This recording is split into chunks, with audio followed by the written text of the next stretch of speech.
मनुष्य जीवन बड़े पुण्य के प्रभाव से मिलता है।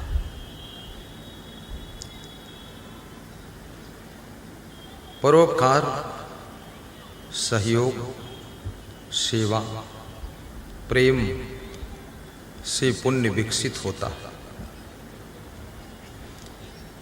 कन्यादान गृहस्थाश्रम के लिए श्रेष्ठ दान है। अन्नदान महादान है। सत्संग और भंडारा के लिए धन दान हमें धन्य कर देता है। वस्त्र दान हमारे लाज और मर्यादा को बचाने के लिए कवच कुंडल का काम करता है। रक्तदान दूसरों को जिंदगी प्रदान करता है। भूमि दान आश्रम, धर्मशाला, मंदिर का निर्माण करता है। प्रेम दान उदास मन वालों को खुश कर देता है। क्षमा दान रिश्तों को टूटने से बचा लेता है। द्वविमो पुरुषो राजन स्वर्गस्यो परितिष्ठता प्रभुश्च क्षमया युक्तो दरिद्रश्च प्रदानवान। विदुर जी कहते हैं कि हे धृतराष्ट्र, दो प्रकार के लोग स्वर्ग से ऊंचे स्थान प्राप्त करते हैं। नंबर एक, वह लोग जो बलवान हैं, शक्तिशाली हैं, लेकिन फिर भी गलती करने वाले कमजोर व्यक्ति को भी क्षमादान कर देते हैं, माफ कर देते हैं। क्षमा का बड़ा महत्वपूर्ण स्थान है। परिवार के क्षेत्र में क्षमा का बहुत प्रभाव है।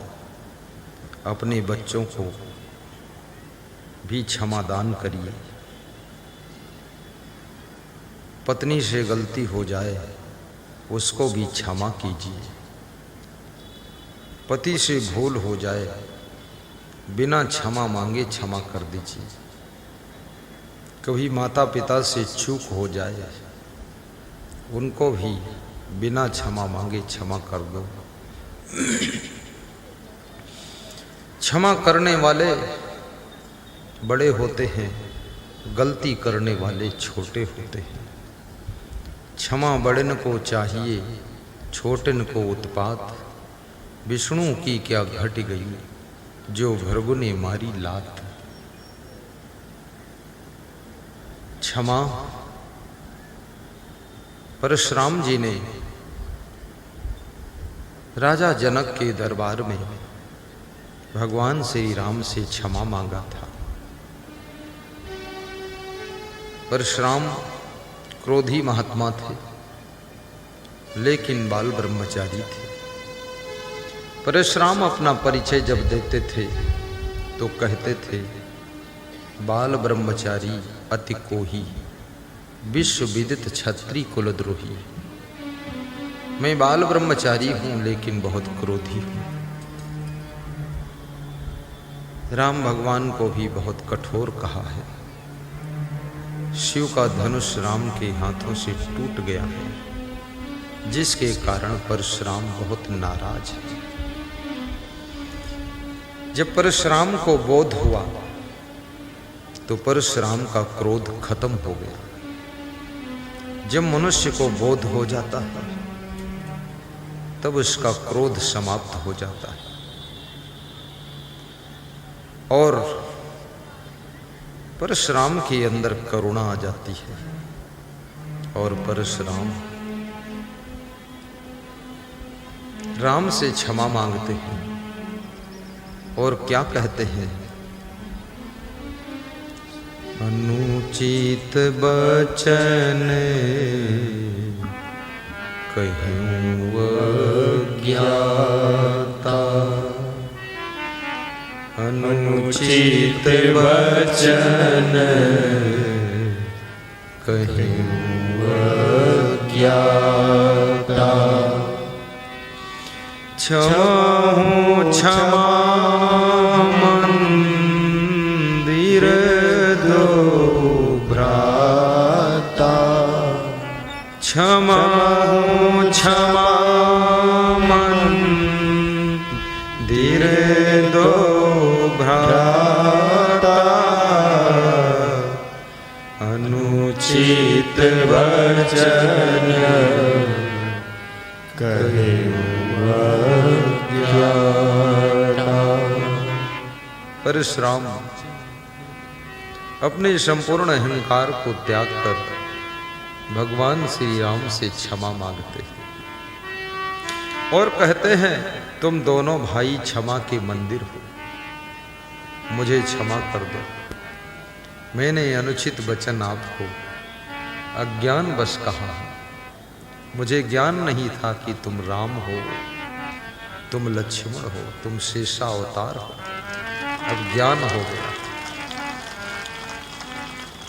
कभी कभी तुम्हारे पास में मोबाइल किसी का आता है, तुम्हें ज्ञात नहीं किसका मोबाइल है। तुम किसी जोश में हो तो थोड़ा कड़क बोल देते हो।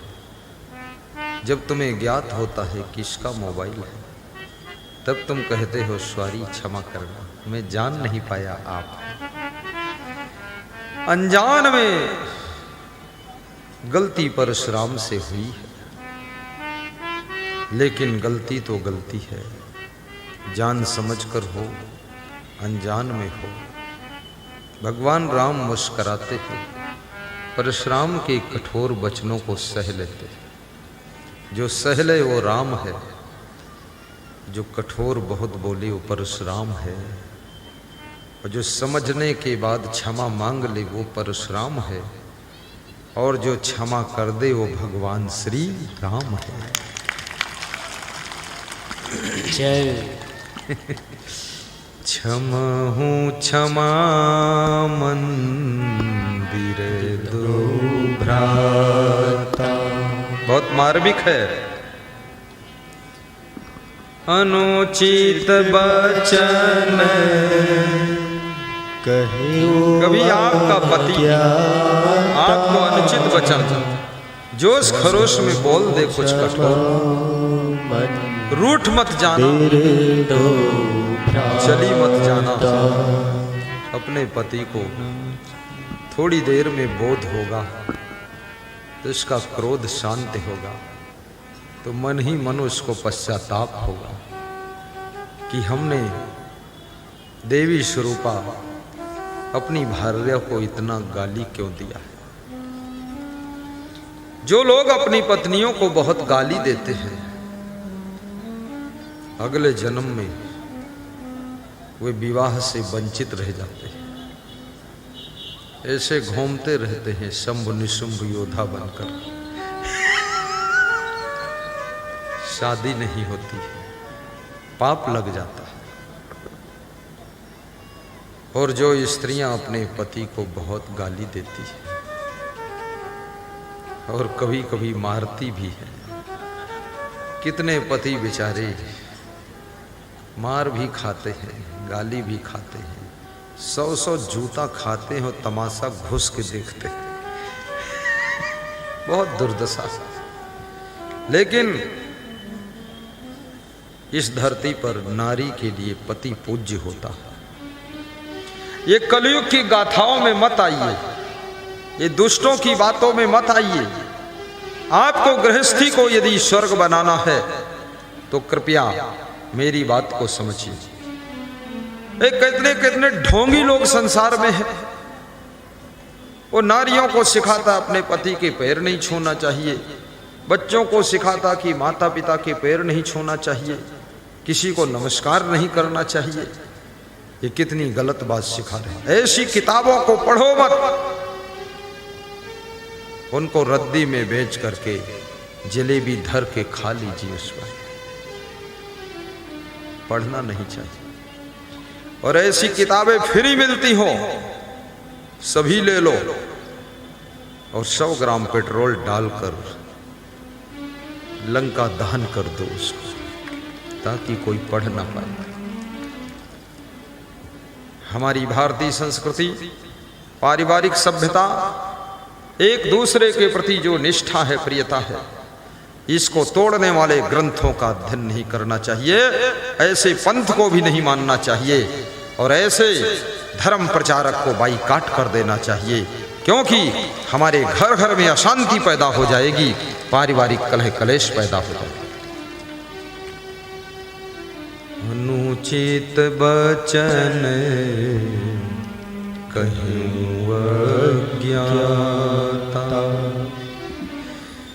क्षमा हूँ क्षमा मंदिर दो भ्राता, अनुचित बचन कहूँ अज्ञाता। जिस समय आप अपनी गलती को स्वीकार कर लेते हैं, उस गलती के दंड से छुटकारा पा जाते हैं। इसलिए अपनी गलती को मंजूर करिए, दूसरों को मजबूर न करिए, स्वयं को मजबूत करिए और गलती को मंजूर करिए। बार बार गलती करने की आदत को छोड़िए। गलतियां आपको कमजोर बनाती हैं, आपकी आत्म बल को कम कर देती हैं, गलतियां आपके मनोबल को गिरा देती हैं और गलतियां आपके गौरव को कम कर देती हैं और गलतियां आपकी बुद्धि के प्रयोग होने में बाधक बन जाती हैं। इसलिए कृपया गलतियों को दफन कीजिए और गलती मुक्त जीवन बनाइए।